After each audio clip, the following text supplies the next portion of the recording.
Hello, sports fans. Welcome to RV'ing with Luck. I'm Ralph Luck. My cat Ninja, the martial arts cat, and I have been living full-time in this Class C RV for over 2 years. 99% of the time boondocking, dry camping, not paying. Well, I came from Cracker Barrel to a park that RVs apparently park at all the time overnight.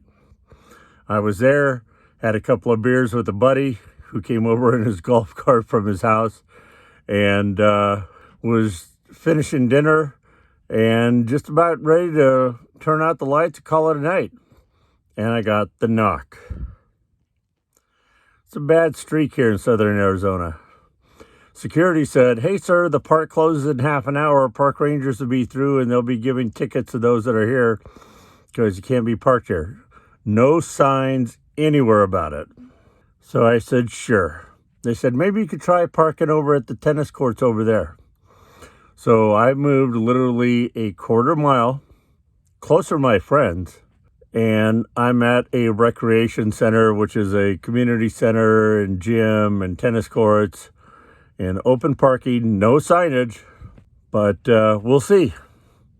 So it's about 11 p.m.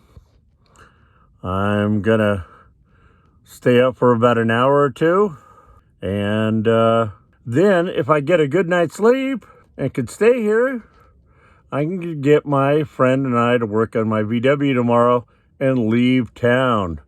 No more of this knock stuff. I'll be in areas that I know I can park at.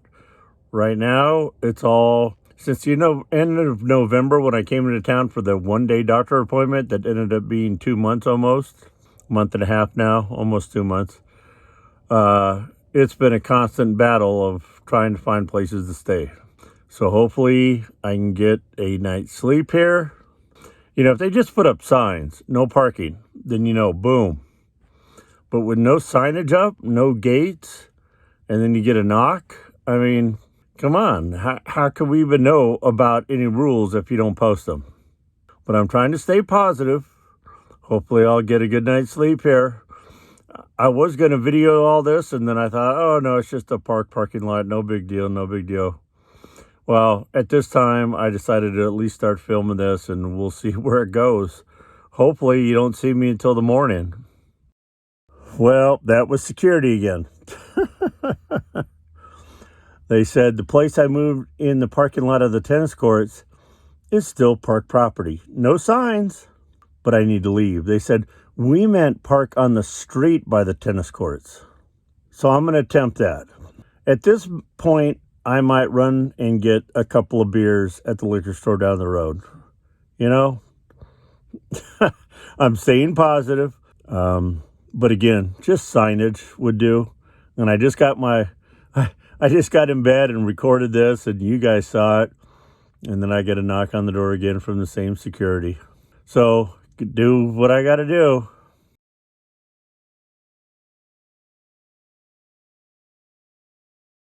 Well, I got my 4 Locos and came around the corner to this Big Lot store, but apparently they don't want anyone here either. So, Ninja and I are in the top bed, which is definitely in need of a cleanup. But I've got a pillow and blankets up here and my phone and my drink. We are literally on the side of my friend's house on a street where there's all kinds of cars parked, and I'm parked along with them. So we'll see if we make it through the night.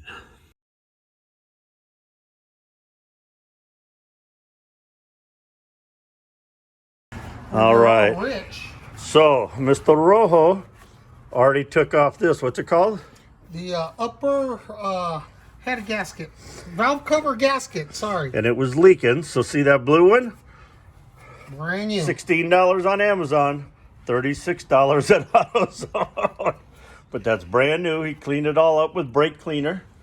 Now he's doing that on the lower intake, where there are 5 individual gaskets, one for each cylinder. Which are over here. Let me show you real quick.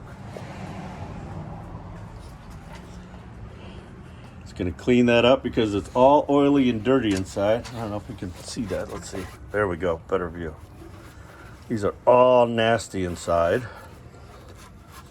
I don't have on my That's why we gloves. bought a ton of. 5 cans of brake clean. We're not promoting them.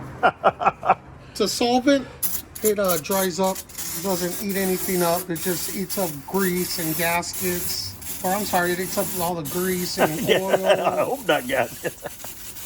Yeah, I carry a can of brake clean in the RV because it's great for just about everything.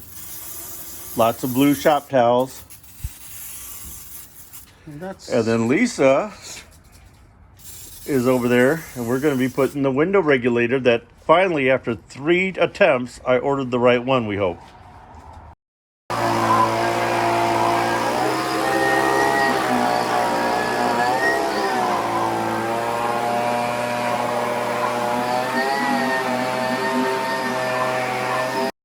So apparently I've ordered the right window regulator this time for the passenger side.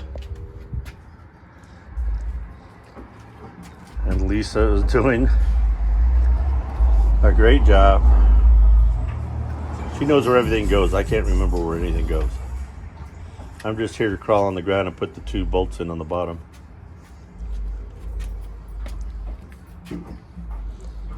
So because this window regulator is magical and allows the windows to go down when the doors unlock, it's $165 instead of the $55 for the hard top. So think about it hard before you get a VW convertible. So now the fun part is putting back on the skid plate that apparently is on a little crooked and only has 4 bolts holding it on. But hey, it's taking some skidding. And now Lisa's putting on the motor and the panel back on. I have done absolutely nothing to help.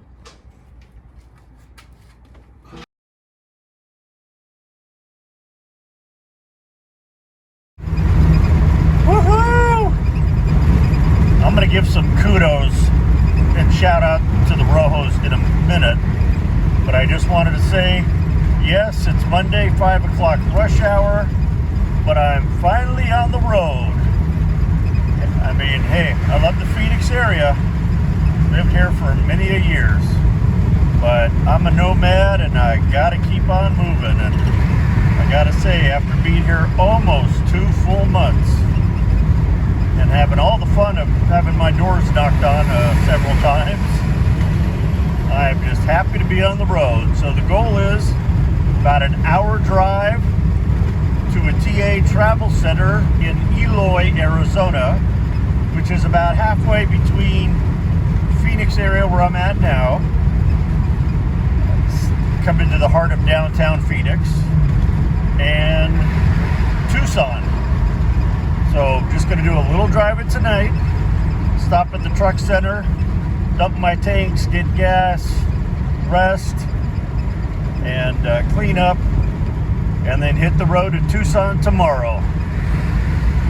So I'll catch you at the travel center.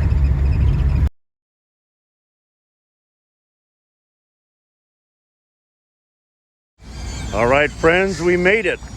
The TA Travel Center. And how do I know that I'm in the right spot? You may ask yourself. Well, let's take a look at that sign. Yes, RV parking. A guaranteed no-knock evening. Pretty nice place. They got a Sparrow's Pizza, which many people believe is evil. They got an A&W and a Taco Bell. So we're gonna enjoy that tomorrow. For now, I'm gonna pull up a little bit more and then get the slide out going. So changed my mind, decided to come in tonight because they have a beer cave.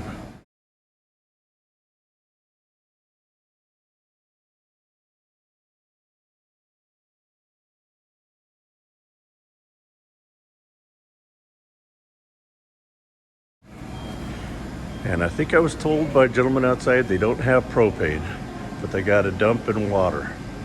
So, and gas. So, propane tomorrow across the street.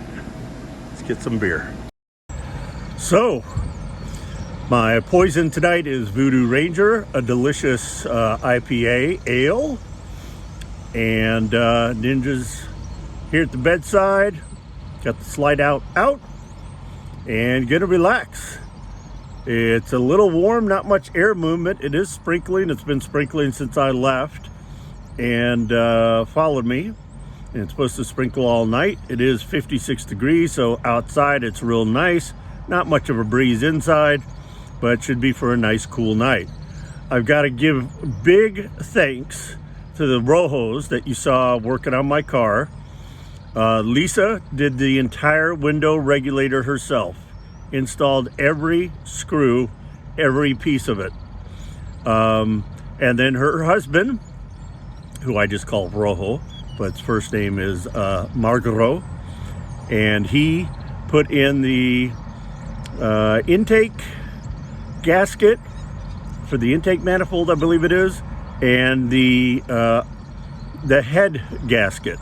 That was leaking oil. The other one was leaking air, so the emissions check engine light came on, and he had already fixed the hose. So I've got a working passenger window, no check engine light, and shouldn't be leaking and burning oil like that anymore. So that would have been like $1,500 if I took it to a VW place. Or if I took it to Wilhelm Automotive in the Phoenix area, they would have charged $3,000 and done it crappy. Just to let you know, their crappy job on repairing my driver's side door handle. The door handle's all jacked up, and the lock was falling out because they didn't tighten the screw enough. Don't go to Wilhelm Automotive. Okay, it used to be family owned, now it's a chain, corporate. Don't do it if you're in the Phoenix area. Anyway, thanks for following me on this journey. And no knock tonight, I guarantee it. Be positive, be nice, be active.